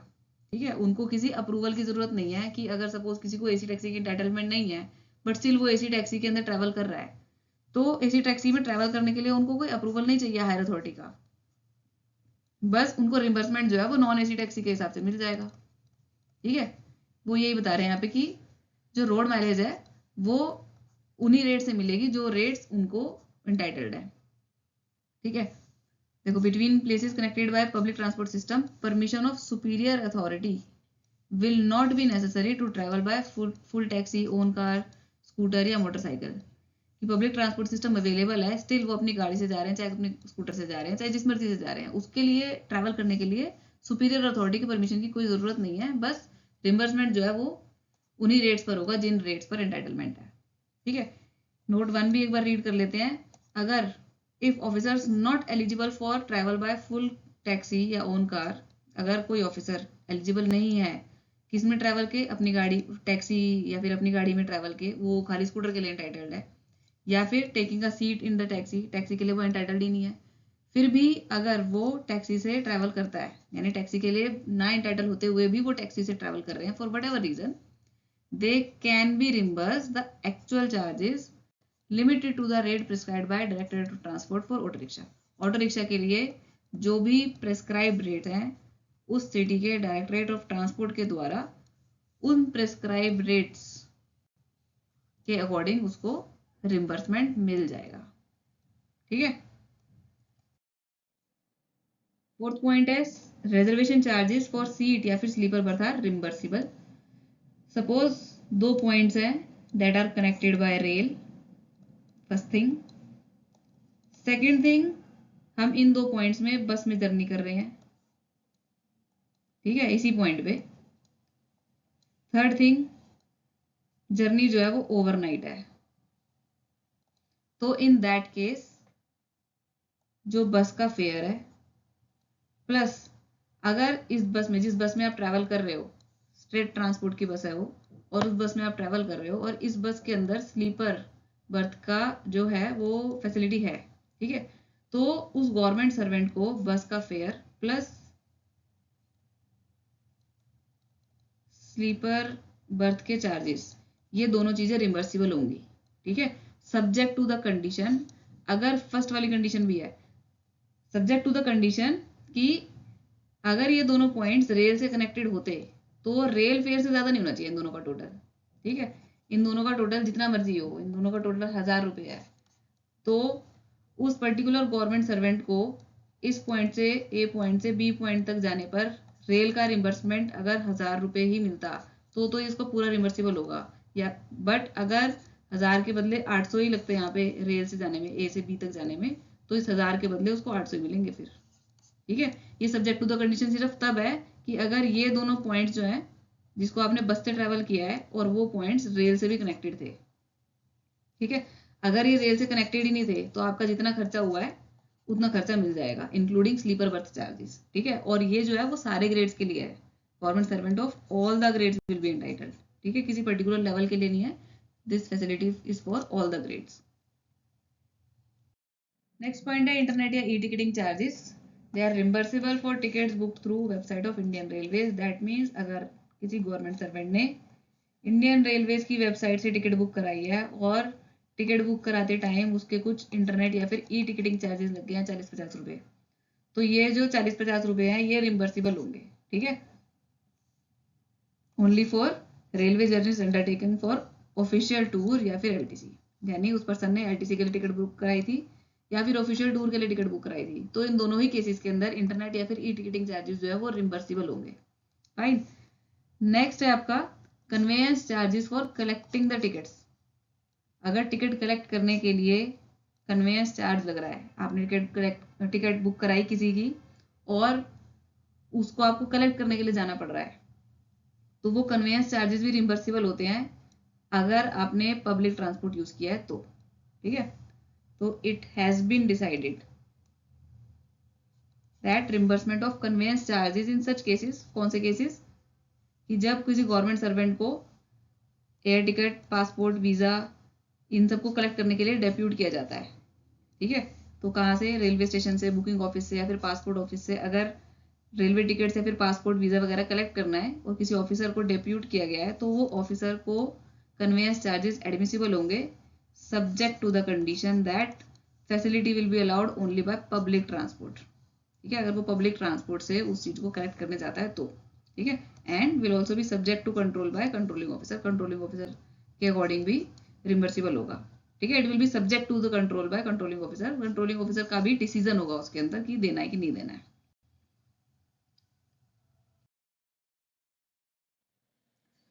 नेक्स्ट पॉइंट है एजेंसी चार्जेस, इसको यहाँ से पढ़ना शुरू करते हैं। देखो जो कई बार टिकट्स बुक कराने पर एजेंसी चार्जेस लगते हैं जो कि सर्विस एजेंट्स लगाते हैं, अब ऐसे service agents which are recognised by zonal railways, उनके लगाए हुए जो सर्विस चार्जेस हैं दे मे बी अलाउड, कब कब अलाउ किए जा सकते हैं ये सर्विस चार्जेस, जब जर्नी जो है वो पब्लिक इंटरेस्ट में परफॉर्म की गई हो, बट अगर पर्सनल जर्नी परफॉर्म की है जैसे एलटीसी, तो एलटीसी के केस में ये जो सर्विस चार्ज है ये रिम्बर्सिबल नहीं होगा, ठीक है। नेक्स्ट है कैंसिलेशन चार्जेस, अगेन अगर ऑफिशियल जर्नी थी किसी गवर्नमेंट सर्वेंट की और उसके अंदर उसको कैंसिल कर दिया गया किसी भी रीजन से, बट वो रीजन था पब्लिक इंटरेस्ट का, ठीक है, पब्लिक इंटरेस्ट के रीजन से कि कोई अर्जेंट काम आ गया ऑफिस के अंदर और इस वजह से उनकी ऑफिशियल जर्नी कैंसिल करनी पड़ी, तो ये जो ऑफिशियल जर्नी कैंसिल हुई है उसके कैंसिलेशन और रिजर्वेशन चार्जेस जो है वो गवर्नमेंट सर्वेंट को रिम्बर्स हो जाएंगे, फाइन। और सिमिलर सर्कमस्टांसेस में अगर पब्लिक इंटरेस्ट में किसी गवर्नमेंट सर्वेंट की जर्नी कैंसिल करनी पड़ रही है तो उसके मेंबर्स ऑफ द फैमिली का भी जो चार्जेस है, कैंसिलेशन चार्जेस वगैरह, वो सब भी गवर्नमेंट सर्वेंट को रिम्बर्स हो जाएगा। तो अब नेक्स्ट पॉइंट है service tax and education cess, बहुत ही सिंपल सा पॉइंट है कि सर्विस टैक्स और एजुकेशन सेस जो ई टिकट्स के ऊपर लगता है क्या वो रिम्बर्सिबल है या नहीं है, तो yes that is reimbursable. Next point है levy of facilitation fee, facilitation fee क्या होती है, जैसे जो ऑथराइज ट्रैवल एजेंट्स होते हैं, 3 ऑथराइज ट्रैवल एजेंट्स हैं टिकट बुकिंग के लिए, आईआरसीटीसी और बामर लॉरी, और तीसरा अशोक ट्रेवल्स। ठीक है, पहले फैसिलिटेशन फी पर टिकट पर इन ऑथराइज्ड एजेंट्स को मिल सकती थी, but now it is withdrawn. और ये किससे विड्रॉ हुआ है? एक ओएम से विड्रॉ हुआ है, जो कि है यहाँ पर। फैसिलिटेशन फी देखो, authorised travel agents namely Balmer Lawrie, Ashok Travels and IRCTC, they were allowed to levy facilitation fee 100 rupees per ticket for domestic और 300 per ticket इंटरनेशनल के लिए ये फैसिलिटेशन फी लगा सकते थे। बट इसको अब विड्रॉ कर लिया गया है विद इमीडिएट इफेक्ट। कब से? 10 अक्टूबर 2013 से। ठीक है, it has been decided to withdraw this department's OM of even number dated 10 October 2013 with immediate effect. तो कॉन्सिक्वेंटली यानी कि इसके बाद अब कोई सर्विस चार्जेस या फी किसी भी तरीके की, जैसे फैसिलिटेशन फी हो गई, which are not included in the tariff, जो कि टैरिफ के अंदर इंक्लूडेड नहीं है, एक्स्ट्रा ऊपर से नहीं। जैसे आपको टिकट्स बुक करते हो तो आपके पास फेयर की ब्रेकअप आता है, तो उसके अंदर आता है टैरिफ। इसके अलावा उसके बाद आ गया आपका सेस, जो हमने भी पीछे पढ़ा है। ठीक है, इसके बाद अगर इसके अंदर फैसिलिटेशन फी लिखा आता है 100 रुपीज वट एवर, तो ये जो है अब कोई भी ऑथराइज्ड एजेंट जो कि इन तीनों में से है वो कोई भी चार्ज नहीं कर पाएगा।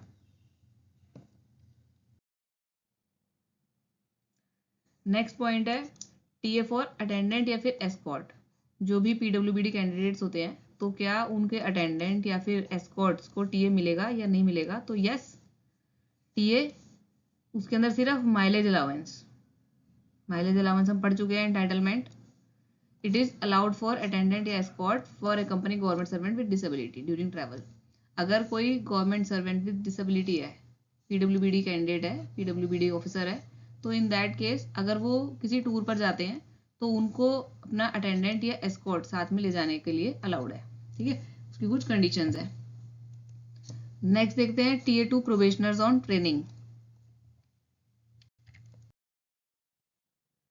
इसमें देखो क्या क्या रूल है।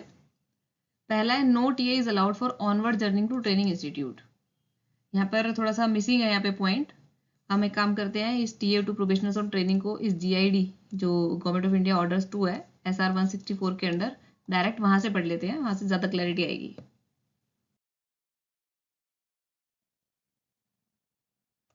ये है देखो वो गवर्नमेंट ऑफ इंडिया ऑर्डर 2, जिससे कि पता चलेगा कि प्रोबेशनर्स को जो टीए है वो किस हिसाब से ग्रांट होता है और उसको कैसे रेगुलेट किया जाता है।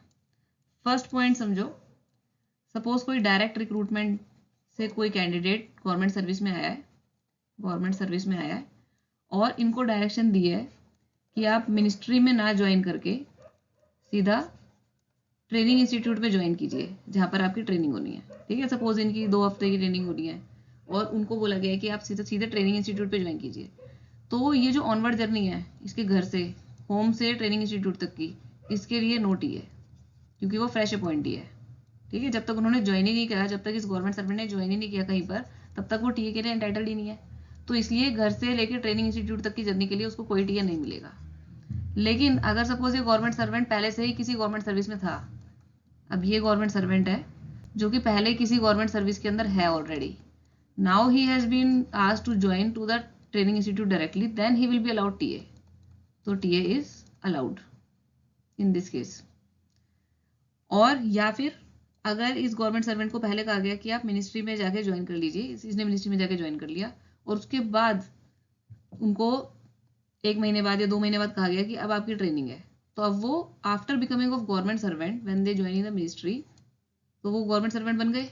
अब उनका टूर है या फिर अब उनकी ट्रेनिंग है, तो इन दैट केस अगर वो मिनिस्ट्री से ट्रेनिंग इंस्टीट्यूट की तरफ जाते हैं तब उनको टीए जो है वो अलाउ हो जाएगा।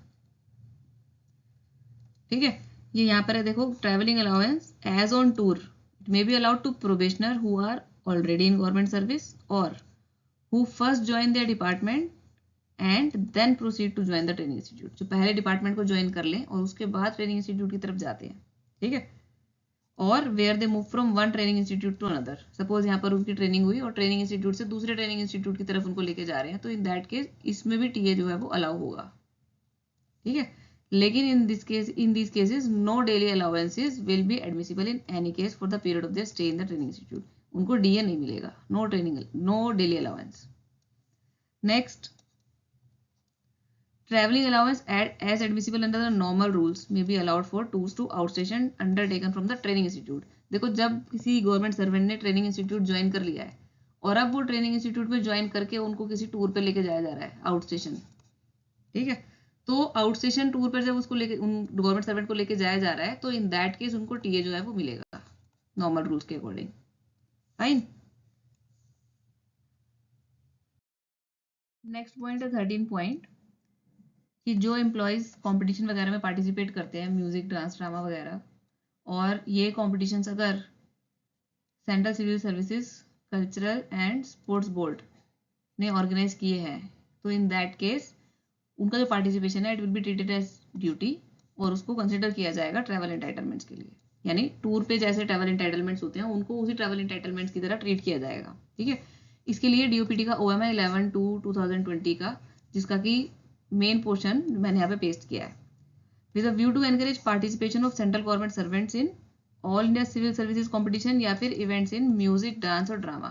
तो इन केस में इट हैज़ बीन डिसाइडेड कि जो सेंट्रल गवर्नमेंट सर्वेंट्स पार्टिसिपेट करते हैं इन इवेंट्स के अंदर, म्यूजिक, डांस, ड्रामा, जो कि कंडक्ट किसने किए हैं, CCS CSB ने, central civil services, CCS is central civil services and then CSB is cultural sports board, cultural and sports board.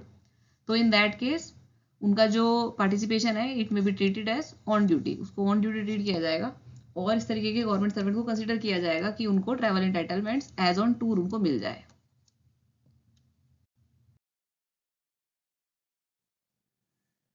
Next देखो, सपोज कोई गवर्नमेंट सर्वेंट नेशनल या फिर इंटरनेशनल टूर्नामेंट के लिए सिलेक्ट होते हैं, तो इन दैट केस ये गवर्नमेंट सर्वेंट जो है फर्स्ट क्लास से ट्रैवल करने के लिए इंटाइटल होंगे अगर ट्रेन से जा रहे हैं, ठीक है। और इंटरनेशनल इवेंट है तो वो बाय एयर इकोनॉमी क्लास से ट्रैवल कर सकते हैं। फाइन। यहाँ पर देखो इसको,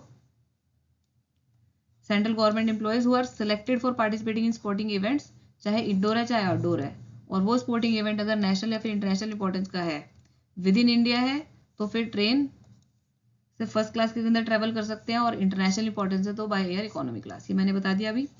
नेक्स्ट है, अगर वो पार्टिसिपेट कर रहे हैं इन स्पोर्टिंग इवेंट्स के अंदर तो they are treated on duty, और दूसरी बात, उनको जैसे टूर के ऊपर, टूर पे जाने पर डेली अलाउंस मिलता है, इस तरीके से इन एम्प्लॉयज को भी डेली अलाउंस उसी हिसाब से मिलेगा जैसे टूर पे मिलता है, and they are treated as on duty.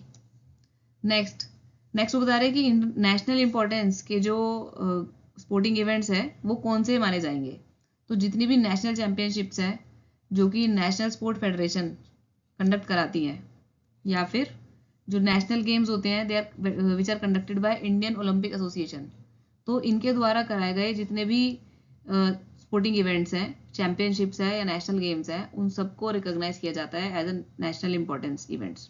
Fine.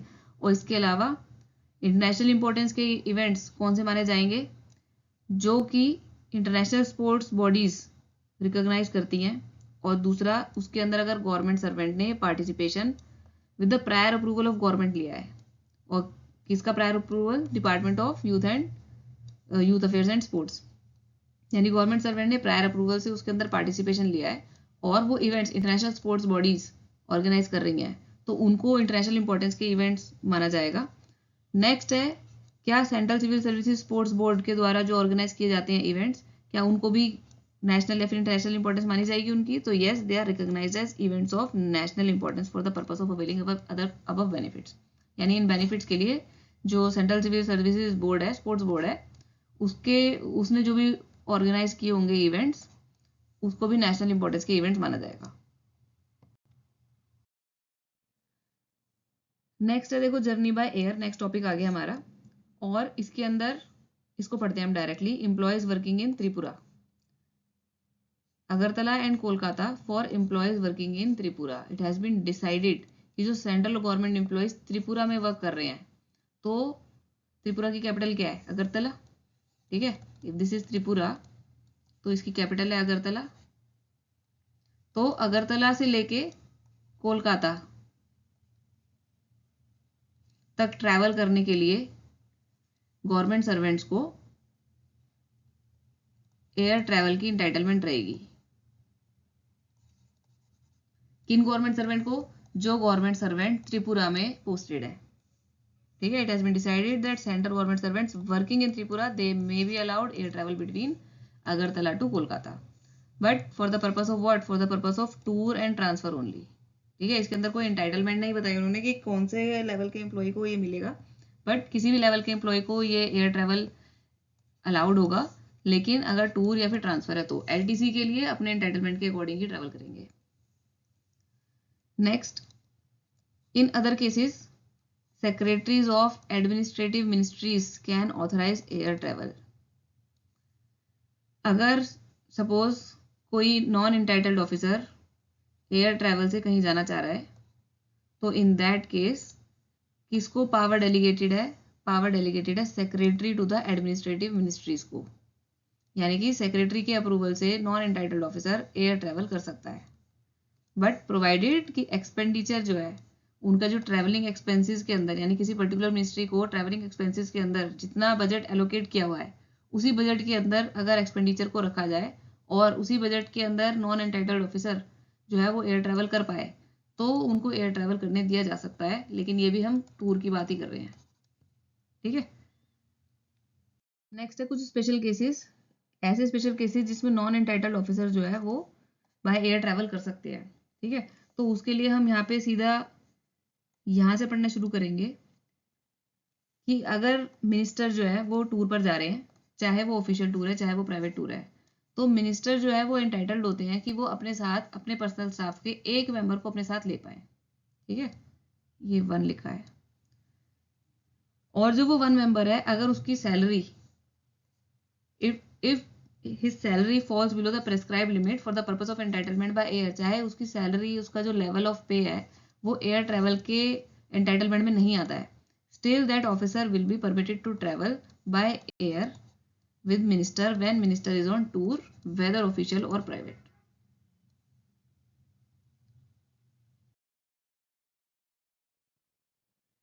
Next special category है कि जो वीआईपी और फॉरेन डेलीगेशंस के साथ अकम्पनी करने के लिए अगर किसी गवर्नमेंट सर्वेंट को डेप्यूट किया गया है और किसी एक ही गवर्नमेंट सर्वेंट को डेप्यूट किया गया है और वो एक ही गवर्नमेंट सर्वेंट जो है वो नॉन एंटाइटल्ड है। ठीक है, तो इन दैट केस जो फाइनेंशियल एडवाइजर्स हैं उनके थ्रू क्लियर कराना पड़ेगा उस केस को। ठीक है, यानी उनकी एडवाइस से नॉन इंटाइटल्ड ऑफिसर वीआईपी या फॉरेन डेलीगेशन के साथ अकम्पनी कर सकता है by air as a protocol requirement.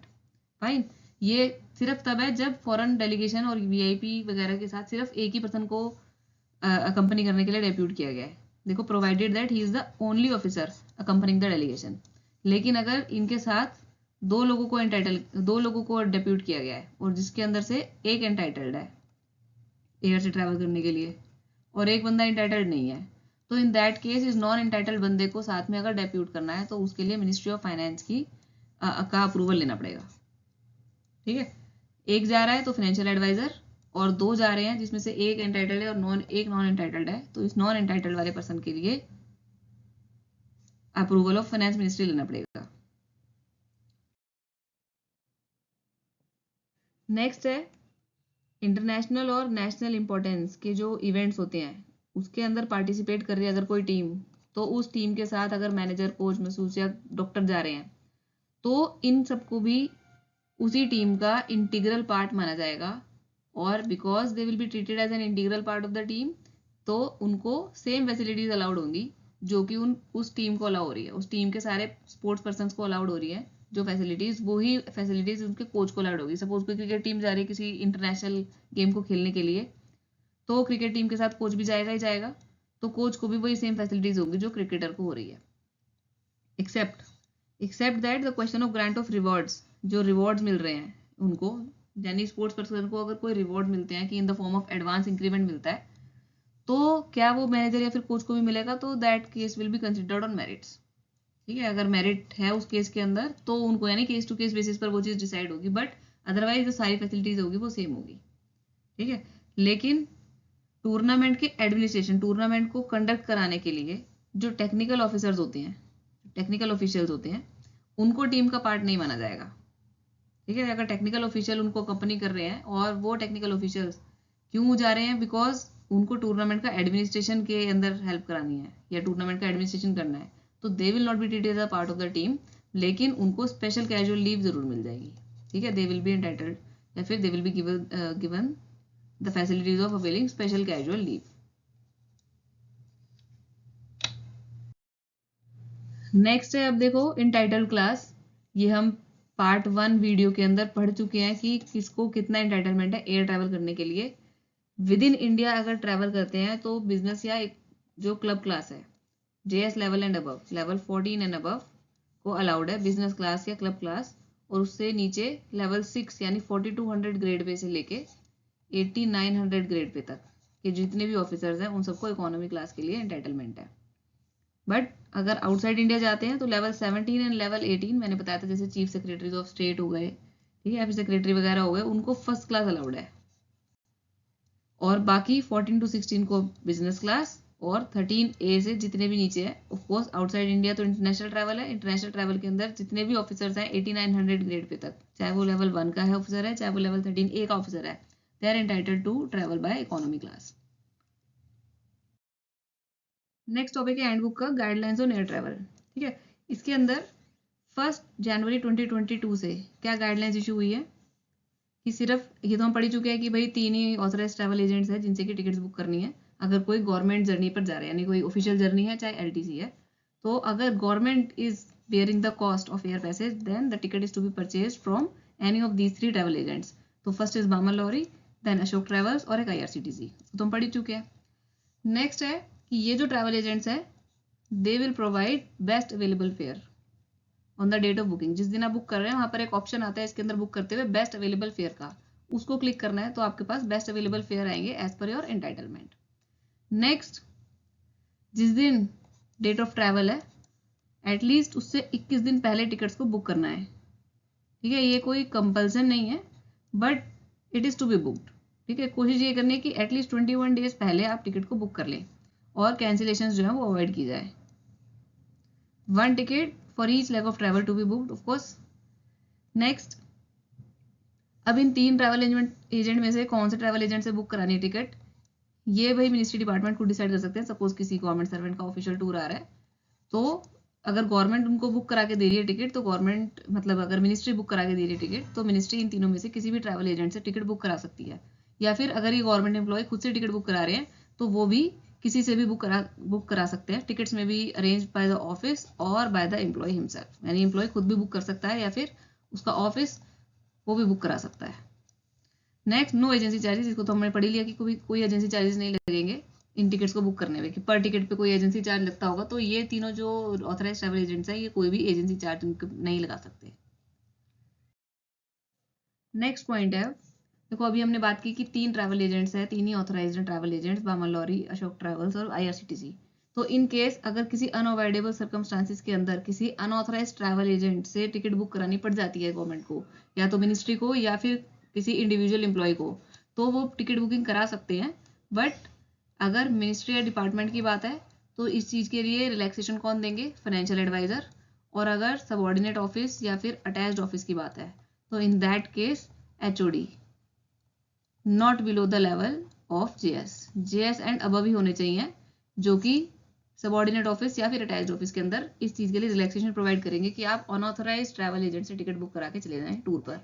ठीक है, इसके बाद है कि जब आपने कोई जर्नी कंप्लीट किया है, कोई ऑफिशियल टूर आपने कंप्लीट किया है या फिर कोई भी जर्नी आपने कंप्लीट किया है जिसकी की कॉस्ट गवर्नमेंट ने बियर करी है, तो उस केस में आपको एक अंडरटेकिंग देनी होगी इन द प्रिस्क्राइब्ड प्रोफोर्मा, और वो 7 डेज के अंदर अंदर आपको दे देना है कि हमने जर्नी को कंप्लीट कर लिया है। एंड इस प्रोफोर्मा या फिर अंडरटेकिंग देने के बाद आप लेटर ऑन अपना TA बिल सबमिट करा सकते हो। ठीक है, यानी कोई भी गवर्नमेंट एम्प्लॉय पहले अंडरटेकिंग दे विद इन 7 डेज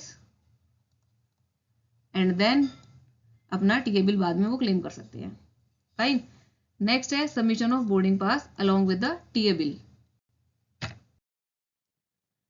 नेक्स्ट है, देखो अगर सपोज एक गवर्नमेंट सर्वेंट है जिसका की लेवल पे लेवल 10 एंड बिलो है, यानी US एंड बिलो है, और TA बिल के साथ ये बोर्डिंग पास नहीं लगा पाए क्योंकि बोर्डिंग पास खो गए, ठीक है, सपोज इनका बोर्डिंग पास हो गया तो टीए बिल के साथ वो एक सेल्फ डिक्लेरेशन लगा सकते हैं। ठीक है, सेल्फ डिक्लेरेशन लगा सकते हैं और इस सेल्फ डिक्लेरेशन को काउंटर साइन करेंगे इस गवर्नमेंट एम्प्लॉय के कंट्रोलिंग ऑफिसर। ठीक, लेकिन कंट्रोलिंग ऑफिसर जो है वो किस लेवल तक के एम्प्लॉय की डिक्लेरेशन को काउंटर साइन करेंगे? पे लेवल 10 एंड बिलो या फिर यूएस लेवल एंड बिलो। ठीक है, ये यहाँ पर पॉइंट पे लिखा हुआ है, आप इसको अंडरलाइन कर सकते हो अपनी हैंडबुक के अंदर, that if government servant is unable to submit boarding pass, he can submit self declaration and pro forma for self certificate needs to be countersigned by controlling officer। ठीक है, नेक्स्ट है reimbursement of annual maintenance charges of credit card. आपको पता होगा credit card के annual maintenance charges लगते हैं, कई सारे क्रेडिट कार्ड के जो क्रेडिट कार्ड्स बेटर ऑफर देते हैं वो एनुअल मेंटेनेंस चार्जेस लगाते हैं 500-1000 रुपये करीब कुछ भी। तो सपोज किसी गवर्नमेंट एम्प्लॉय की यही ड्यूटी है कि उनको दूसरे गवर्नमेंट एम्प्लॉयज के लिए टूर की बुकिंग करनी है। ठीक है, वो ऐसे एडमिनिस्ट्रेशन सेक्शन में है जो कि टूर की बुकिंग करते हैं। तो अगर गवर्नमेंट सर्वेंट अपने क्रेडिट कार्ड से टूर की बुकिंग करते हैं किसी भी दूसरे गवर्नमेंट ऑफिशियल्स की, सपोज उन्होंने किसी भी गवर्नमेंट ऑफिशियल्स की टूर की बुकिंग की है और इन्होंने अपना क्रेडिट कार्ड यूज़ किया है और उस क्रेडिट कार्ड के एनुअल मेंटेनेंस चार्जेस भी हैं, बट इनका क्रेडिट कार्ड यूज़ करने से लार्जर सेविंग हो रही है गवर्नमेंट की, डिस्काउंटेड फेयर मिल रहा है। कुछ क्रेडिट कार्ड जो है वो ऑफर देते हैं एयरलाइन बुकिंग्स के लिए, एयर टिकट्स बुकिंग के लिए। तो अगर क्रेडिट कार्ड को यूज करके एयर टिकट्स पर कोई गुड डिस्काउंट मिल रहा है जिससे कि गवर्नमेंट की सेविंग हो रही है, ठीक है, providing larger savings to the government, तो in that case with the approval of financial adviser in government servant का जो क्रेडिट कार्ड के एनुअल मेंटेनेंस चार्जेस है वो रिम्बर्स हो जाएंगे। अगर इस गवर्नमेंट सर्वेंट के एनुअल चार्जेस है क्रेडिट कार्ड को मेंटेन करने के 1000 रुपीज, तो वो 1000 रुपीज इसको जो है वो रिम्बर्स हो जाएंगे। ठीक है, और दूसरी चीज है कि अगर सपोज कि क्रेडिट कार्ड यूज करने से कुछ कैशबैक आता है, अगर क्रेडिट कार्ड किसी ऑफिशियल टूर की बुकिंग के लिए यूज किया गया है, टूर के टिकट्स की बुकिंग के लिए यूज किया गया है, तो इन दैट केस अगर कोई कैशबैक आता है, कैशबैक, तो वो कैशबैक नेक्स्ट जर्नी की बुकिंग के लिए यूज किया जाए। Received on the purchase of air tickets by using credit card, it should be deposited with the government by the official। उसको या तो वैसे तो डिपॉजिट भी करा सकते हैं बट उसको नेक्स्ट बुकिंग के लिए यूज भी किया जा सकता है। ठीक है, नेक्स्ट टॉपिक है हैंडबुक में जर्नीज बाय सी या रिवर स्टीमर, और इसके अंदर एंटाइटलमेंट दिए हुए हैं। ये एंटाइटलमेंट हम पार्ट 1 में पढ़ चुके हैं, तो इसको वहां से देख सकते हैं। नेक्स्ट टॉपिक पे आते हैं। नेक्स्ट टॉपिक है TA for local journeys. Local journey क्या होती है इसके बारे में हमने पीछे एक ओएम देखा था इसी वीडियो के अंदर। अब मैं यहाँ पे उसको रिपीट करा रही हूँ एक बार। सपोज कोई गवर्नमेंट सर्वेंट है जिसका ड्यूटी प्लेस दिल्ली है और उसका टेम्परेरी ड्यूटी प्लेस दिल्ली में ही 8 किलोमीटर एंड अबव कोई दूसरा डिपार्टमेंट है जिसमें कि उसको जाके कुछ टाइम के लिए ड्यूटी करनी है। ठीक है, तो when this travel distance is 8 kilometre and above then हम उसको लोकल जर्नी बोलेंगे। अब दूसरी चीज ये है कि लोकल जर्नी के लिए फर्स्ट कंडीशन तो ये हो गई कि 8 किलोमीटर से ज्यादा का डिस्टेंस होना चाहिए। दूसरी कंडीशन ये है कि जो टेम्परेरी प्लेस ऑफ ड्यूटी है जहां पर जाके उस गवर्नमेंट सर्वेंट को ड्यूटी करनी है, तो वो temporary place of duty Delhi की ही आउटर लिमिट्स तक होना चाहिए, यानी दिल्ली की म्यूनिसिपैलिटी जो है उसी के कंटिन्यूएशन में वो एरिया होना चाहिए या नोटिफाइड होना चाहिए with in the limits of सब अर्बन और अदर म्यूनिसिपैलिटीज और कैंटोनमेंट एरिया। ठीक है, जैसे दिल्ली के जो अर्बन एग्लोमरेशन के एरियाज है, नोएडा, गुड़गांव या फिर फरीदाबाद, तो ये जो भी अर्बन एग्लोमरेशन के दिल्ली से लगते हुए एरियाज हैं वो भी लोकल जर्नी में ही काउंट होंगे। तो these are the two conditions when you call some journey as a local journey. Otherwise अगर दिल्ली से सिटी ही चेंज हो गई सपोज, तो फिर तो वो टूर हो जाएगा, that will not be counted as local journey. ठीक है, नेक्स्ट है इस लोकल जर्नी पर टीए किस तरीके से रेगुलेट होगा, उसके लिए मिनिस्ट्री ऑफ एक्सपेंडिचर का एक क्लैरिफिकेशन हमने अभी ऊपर पढ़ा था। फर्स्ट थिंग कि इस तरीके की जो लोकल जर्नी है उसके अंदर फर्स्ट थिंग जो रिम्बर्सिबल होगी वो होगी माइलेज अलाउंस। अब मैं शो करती हूँ माइलेज अलाउंस, वैसे हम पिछली वीडियो में पढ़ चुके हैं but still I am showing you the table. इस टेबल के अंदर हमने माइलेज अलाउंस पढ़ी थी जिसके अंदर ये था कि जो भी पे लेवल है, डिफरेंट डिफरेंट पे लेवल है कि लेवल 14 एंड अबव को क्या इंटाइटलमेंट होता है कि उनको एसी टैक्सी की इंटाइटलमेंट है। ठीक है, उससे नीचे सारी इंटाइटलमेंट्स 14 एंड अबव वाली हैं एक्सेप्ट कि AC taxi will not be permissible. Then level 4 and 5 के लिए पब्लिक बस अलाउड होगी और लेवल 3 एंड बिलो के लिए ऑर्डिनरी बस। ठीक है, तो ये था माइलेज अलाउंस। तो when a government servant is performing local journey, तो इन दैट केस उसके पे लेवल के हिसाब से उसको माइलेज अलाउंस मिल जाएगी, first thing. Plus in addition, ठीक है, उसके अलावा 50% ऑफ एडमिसिबल डीए। अब व्हाट इज एडमिसिबल डीए, ये हमने ऊपर पढ़ लिया था, still I am showing you again कि एडमिसिबल डीए होगा लोकल जर्नी के लिए। डीए के 3 पार्ट है, hotel accommodation, then travel charges and इसके अलावा है फूड चार्जेस। ठीक, तो होटल का एकोमोडेशन तो मिलेगा नहीं लोकल जर्नी के लिए। ट्रैवल चार्जेस हमने बताई दिया ऊपर, माइलेज अलाउंस है वो तो मिल जाएंगे as per his entitlement. And third thing is food charges, तो ये जो फूड चार्जेस है वो मिलेगा 50%। ठीक है, नेक्स्ट आ जाते हैं। अच्छा, इसके अंदर एक चीज और है कि या तो वो इस ऑप्शन को चूज कर ले कि माइलेज अलाउंस और उसको फूड चार्जेस का 50% दे दो, या फिर देखो option is available either to claim reimbursement of conveyance hire charges under DFPR। DFPR के रूल्स जब आप पढ़ोगे तो उसके अंदर आपको पता चलेगा कि उसके स्केड्यूल्स के अंदर शेड्यूल 5 के भी अनेक्जर के अंदर कन्वेंस हायर चार्जेस दिए हुए हैं, और उसके अंदर बता रखा है कि गजेटेड गवर्नमेंट सर्वेंट या नॉन गजेटेड गवर्नमेंट सर्वेंट को कितना एंटाइटलमेंट होता है। तो अगर कोई government servant local journey perform कर रहा है, इन दैट केस या तो वो इस ऑप्शन को चूज कर ले कि DFPR के अकॉर्डिंग कन्वेंस हायर चार्जेस जो मिलेंगे, या फिर वो ये ऑप्शन चूज कर सकता है जो कि हमने अभी पढ़ा है कि वो माइलेज अलाउंस और 50% of the food charges avail कर ले। इन दोनों में से कोई एक चीज वो ले सकता है।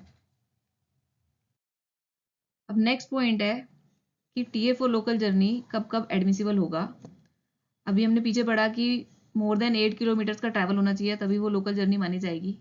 अब वो 8 किलोमीटर का ट्रैवल चाहे वो घर से है चाहे वो उसकी नॉर्मल प्लेस ऑफ ड्यूटी से है, इन दोनों ही केस के अंदर लोकल जर्नी के लिए टीए जो होगा वो एडमिसिबल होगा ही होगा। Next point is that local journey should be performed in the same way as journey to the duty point, कि गवर्नमेंट एम्प्लॉय जिस तरीके से ड्यूटी पॉइंट पर आ रहा है उसी तरीके से वो अपनी नई प्लेस ऑफ ड्यूटी पर जा रहा है लोकल जर्नी करते हुए। ठीक है, तब तो ठीक है कि जैसे बस या फिर लोकल ट्रेन या फिर अपने खुद के कन्वेंस से जा रहा है। बट अगर सपोज नई प्लेस ऑफ ड्यूटी पर जाने के लिए उसको किसी स्पेशल मीन से जाना पड़ रहा है, टैक्सी या फिर सिर्फ स्कूटर से ही जा सकता है वो, तो अगर किसी स्पेशल मीन से, यानी नॉर्मली वो जिस भी तरीके से आ रहा था उससे कुछ डिफरेंट या फिर स्पेशल तरीके से उसको वहां पर जाना पड़ रहा है, तो in that case prior permission of superior authority is necessary. Then next point यहाँ पर है कि अगर एक से ज्यादा गवर्नमेंट सर्वेंट की सेम जगह पर ड्यूटी लगती है, तो in that case it will B advisable कि वो दोनों लोग हायर चार्जेस को शेयर करें। ठीक है, they should as far as possible travel together by sharing the hire charges. Fine. Now next point, अगर टेम्परेरी ड्यूटी पॉइंट पर जो जर्नी परफॉर्म की जा रही है वो जर्नी उस गवर्नमेंट सर्वेंट के घर से, ये होम है, ठीक है, उसके घर से जो न्यू ड्यूटी पॉइंट है वो विद इन 8 किलोमीटर है, विद इन 8 किलोमीटर्स। ठीक है, with in the distance of 8 kilometre from the residence. और अगर वो उस जर्नी को पब्लिक कन्वेंस से करता है परफॉर्म, बस से या लोकल ट्रेन से, ट्रैम, फेरीज या वटेवर, तो इन दैट केस वो फेयर जो होगा वो रिम्बर्स हो जाएगा। ठीक है, अगर वो ट्रैवल कर रहा है व्हाइट लाइन बस से, तो इन दैट केस रिम्बर्समेंट तब भी हो जाएगा but on the production of tickets. Fine. But अगर इस तरीके की जर्नी, क्योंकि विद इन 8 किलोमीटर है, टैक्सी या ऑटो या फिर खुद की गाड़ी वगैरह से जा रहा है, तो इन दैट केस कोई माइलेज अलाउंस नहीं मिलेगा।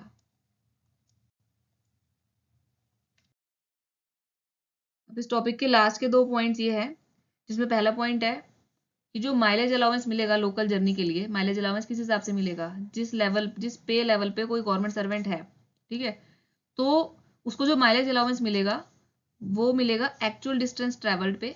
सपोज ए पॉइंट से बी पॉइंट तक जो है वो पर्सन गया है, तो एक्चुअल डिस्टेंस जो भी ट्रेवल्ड होगा, या फिर ए पॉइंट से बी पॉइंट पर शॉर्टेस्ट डिस्टेंस क्या है। एक्चुअली अगर सपोज उसने 4 किलोमीटर ट्रैवल करा है बट इस पे शॉर्टेस्ट डिस्टेंस हमने चेक किया तो वो 3 किलोमीटर ही आ रहा है, तो जो माइलेज अलाउंस मिलेगा वो 3 किलोमीटर के अकॉर्डिंग मिलेगा।